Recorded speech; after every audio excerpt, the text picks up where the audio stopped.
Hi, my name is Marie, and welcome to our Sunday dinner. This is my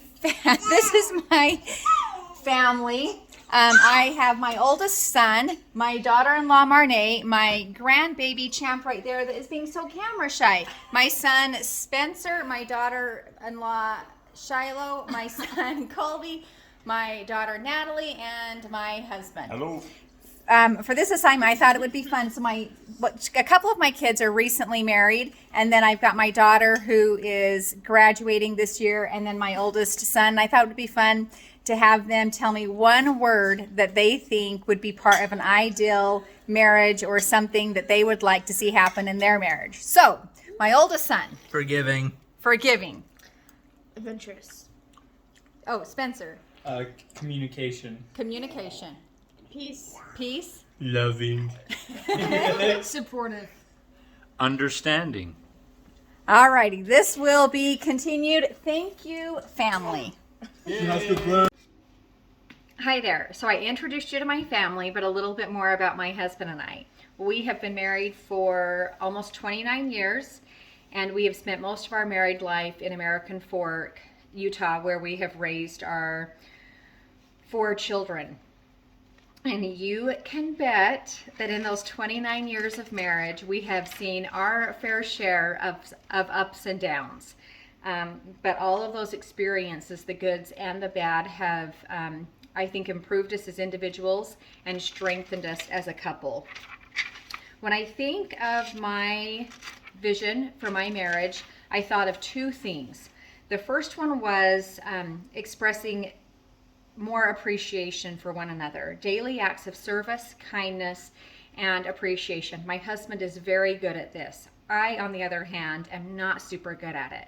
He is very generous in his words of kindness and admiration, and I know that he's missing it and that I need to do better when he says something like, "Did you take a look at the lawn? Doesn't it look good?" Or, "Did you notice that I waxed the car today?" And I am reminded that he needs to be a little bit more appreciated and that I've dropped the ball somewhere. My second thought was how we communicate. So much of how my husband and I communicate and have communicated over the years is so much of the business and the administration part of caring for our family. We lack maybe the time, the energy to communicate on a deeper level. But we've worked on it quite a bit recently. So a few semesters ago, I was able to take another marriage class.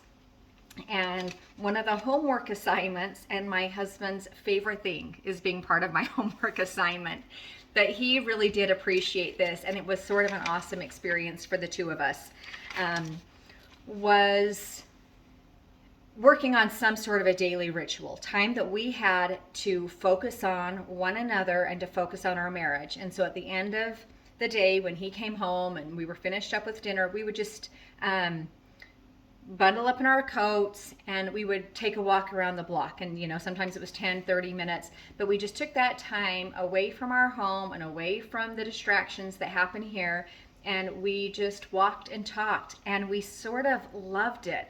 And so we did that for several weeks, and then even after the class was over, we continued. But the sad thing was we fell back into those habits that distracted us from spending a few minutes together at the end of the day. He wanted to go mow the lawn, and I hadn't practiced my piano yet. And so we neglected taking time to communicate. I loved a little bit about what Elder Oak said in his talk, Desire.